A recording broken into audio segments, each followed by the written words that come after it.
Hey everyone. In this video, we'll discuss the field service systems, the leading ones for 2026. So let's dive right in. Growing a business requires a holistic approach that extends beyond sales and marketing. This approach needs alignment among people, processes, and technologies.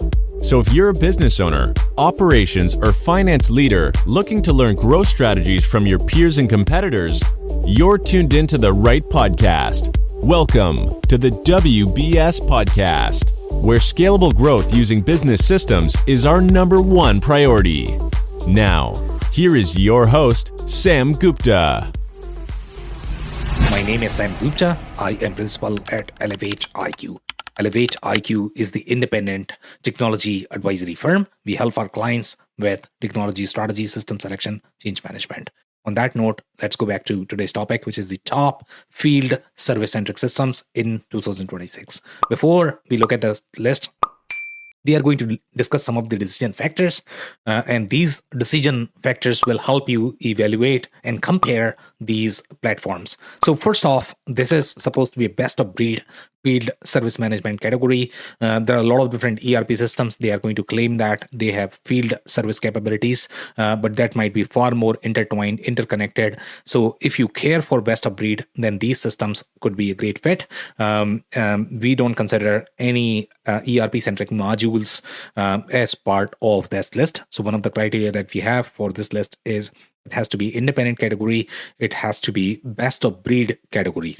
And when I say independent, I did not mean more from the independence of the conflict of interest perspective. Some manufacturers own some of these solutions, so there may be a conflict of interest.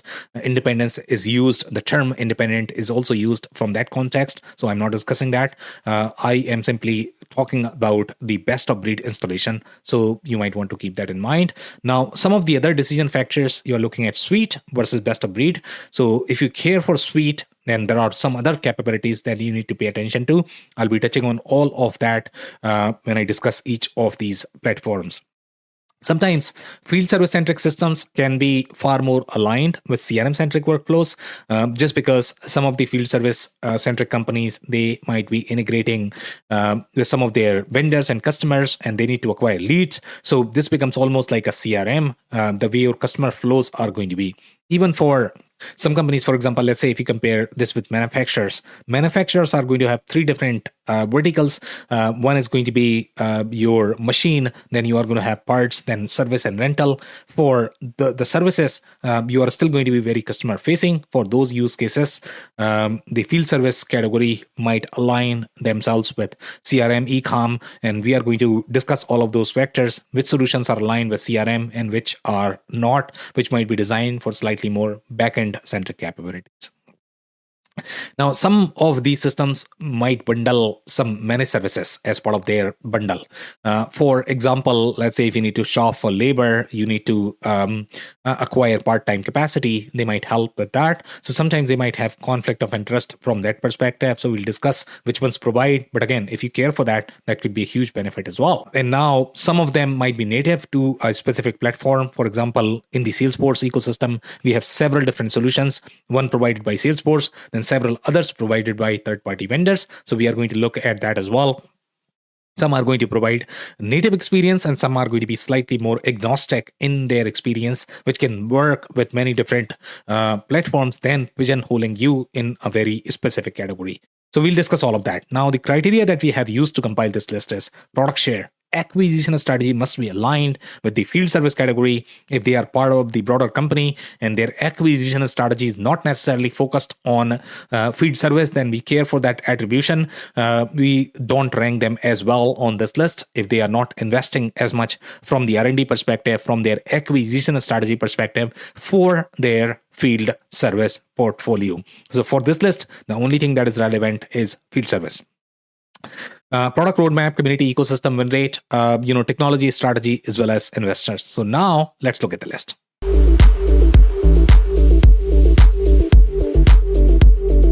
Number 10 on our list is Jobber. And Jobber is a very light solution for those home service startups. And there are many different solutions on this list that are targeted primarily for those home services startup. For the most part, if you are, let's say, on QuickBooks, then this could be a great fit. This is meant to be easy to use. The kind of data models that you are going to have, it does not require as much steep learning curve. It's going to be easy to use. It's not going to require as much time from the implementation perspective as well. So if you care for all of that, and you're looking for slightly more operational solution, you don't necessarily care for data integrity right now. Your priority is somehow make it work for your workflow. So for those use cases, Jobber could be a great fit, and that's number 10.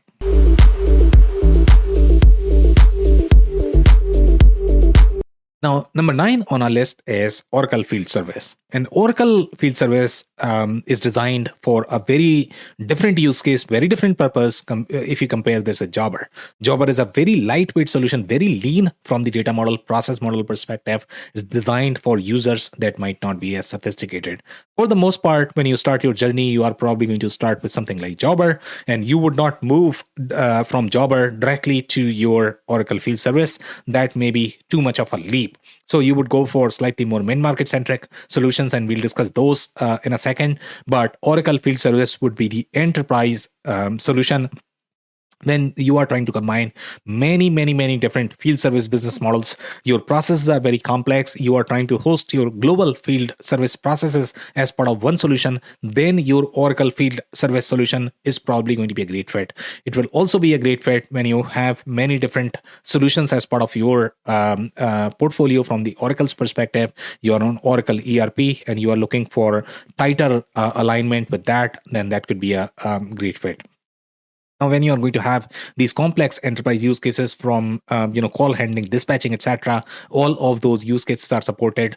You are going to have GPS routing, and now you are also going to have some of the agentic capabilities that Oracle is investing heavily. So you are going to get all of that, as part of this one as well. But again, this is not necessarily designed for those SMBs looking for an easier to use solution. It might not be the best fit for them, and that's number 9.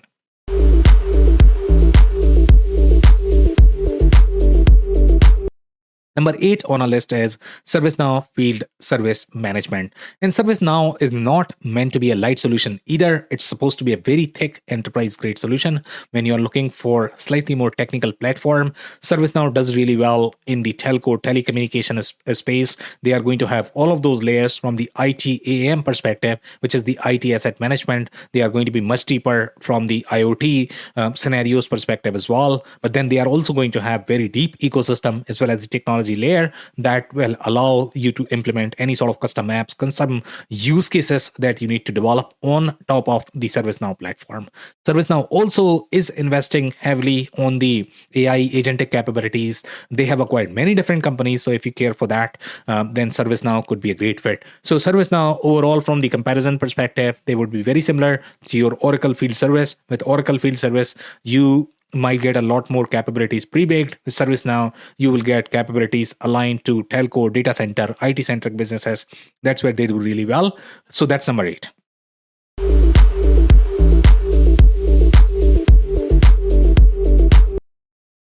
Number 7 on our list is Service Fusion. And Service Fusion, compared to the other platforms that we have received, is going to be much bigger from the smaller solutions. For example, if you compare this with Jobber.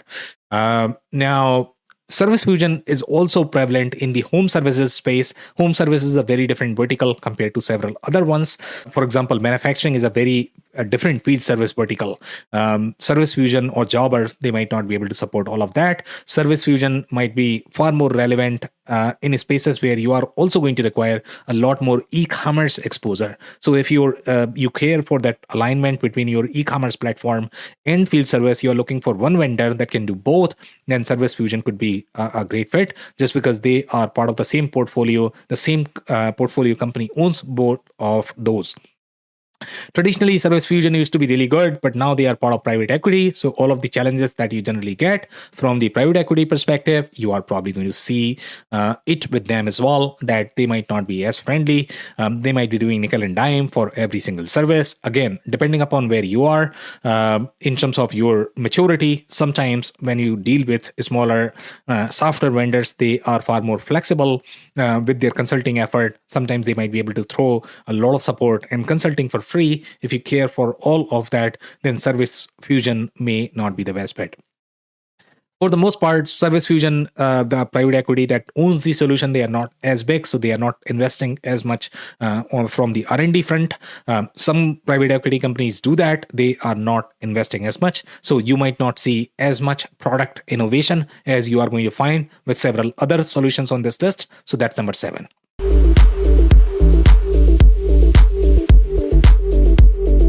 Now, number 6 on our list is Service Power. And Service Power is also a very unique solution, and they have very different alignment. For the most part, Service Power does have the managed service offering. So managed service offering from the contingent worker recruiting perspective, if you care for that, then it could be a great fit. Now, one of the layers that we have not discussed so far, it could be when you look for a solution that can support both your in-house workers as well as some of the service contractors, because the kind of workflows they are going to have, they are going to be very different. They'll go through very different PO process, service rendering process. If you care for all of that, then Service Power could be a great fit. Some of the other solutions, for example, when you compare this with Jobber, etc., they might not support all of that.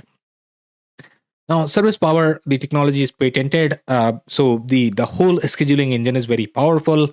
Other solutions on this list used to use their technology for their scheduling engine, but for the most part, when you look at the ecosystem presence, the kind of integrations that you are going to find, for example, let's say if you compare this with Service Titan, they might not have all of that. So depending upon what you care for, Service Power could be a great fit. When you are looking for those managed services, you are looking for a leaner platform that might not have as much capabilities from the suite perspective, and you are looking at this more from both of the service worker types, whether they are going to be employed by you or by the service providers. In those use cases, Service Power could be a great fit, and that's number 6.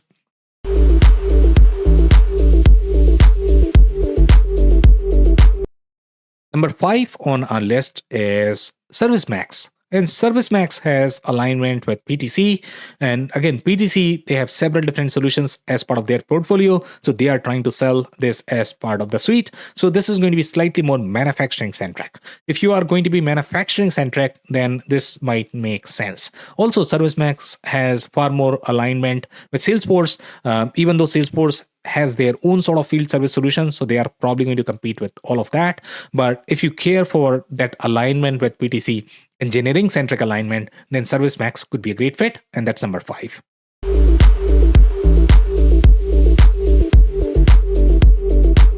Number 4 on our list is Microsoft Dynamics 365 Field Service. And again, this is part of that Microsoft Dynamics 365 portfolio. So it can support a lot of different processes independently of the ERP processes. So it's a completely isolated tool that is designed for field service-centric processes. Now, this can sit on top of whether you are Business Central or F&O or Finance and Supply Chain, or whatever name you use for that specific product. It can work with both of those. But for the most part, this particular tool is going to have very enterprise-centric processes. It also has very deep alignment with the Microsoft CRM. So if you care for that, if you are on Microsoft CRM, you are also looking for field service capabilities, then this could be a great solution. When you compare this with several other solutions that we have reviewed so far, now Microsoft is not going to have as much alignment from the manufacturing, from the engineering perspective when you compare this with ServiceMax. Obviously, they are not going to be aligned with Salesforce, so that is something you would not find with Microsoft.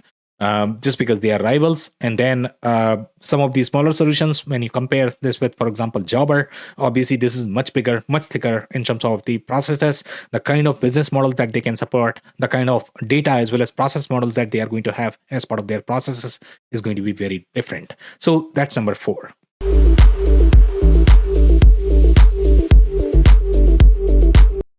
Number 3 on our list is Salesforce Field Service.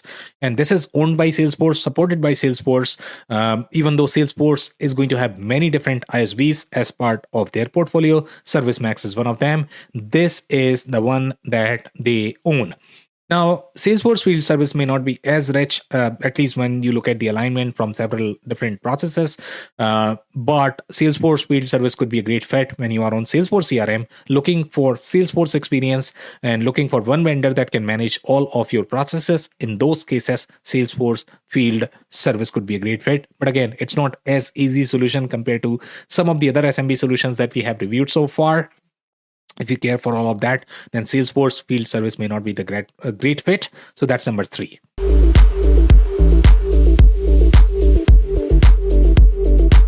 And number 2 on our list is IFS Field Service Management Software. IFS Field Service is best of breed field service solution. It can sit on top of several other ERP solutions. It has greater alignment from the EAM perspective. Now, they are not going to be as aligned from the e-commerce, from CRM perspective. It is also a very enterprise grade solution. So if you are outgrowing some of those mid-market solutions, then IFS Field Service could be a great fit. It is going to support many, many different scheduling algorithms that you are going to need. So when you have a very large fleet of field service workers, when your asset types are going to be very complex that are servicing or managing the field services processes, when you care for that ERP alignment from the IFS perspective as well, in those use cases, IFS could be a great fit. And that's number 2.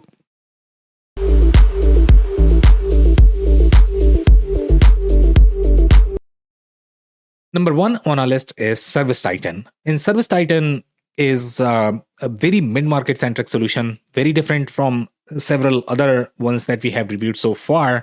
Their alignment is very different. In fact, Service Titan could be a CRM for a lot of different field services companies because the kind of integration, the ecosystem that they have is very different. You probably don't need another CRM with Service Titan. It is designed for very simpler use cases. It does not have as thick implementation as several other platforms. But again, when you look at Service Titan, it's designed for slightly more mid-market centric businesses. It's not going to be as easy as something like Jobber.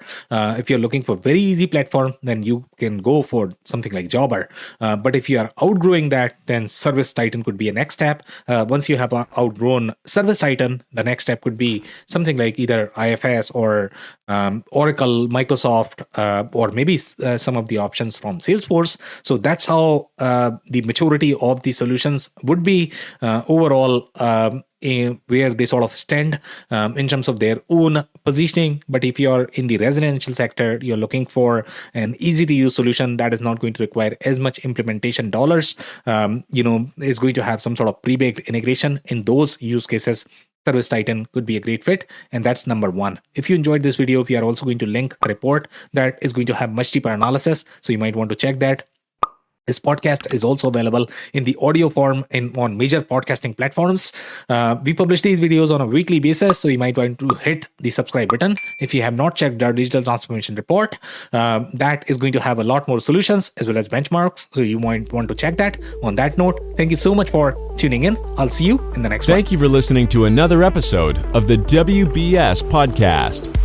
Be sure to subscribe on your favorite podcasting platform so you never miss an episode. For more information on growth strategies for SMBs using ERP and digital transformation, check out our community at WBS.rocks. We'll see you next time.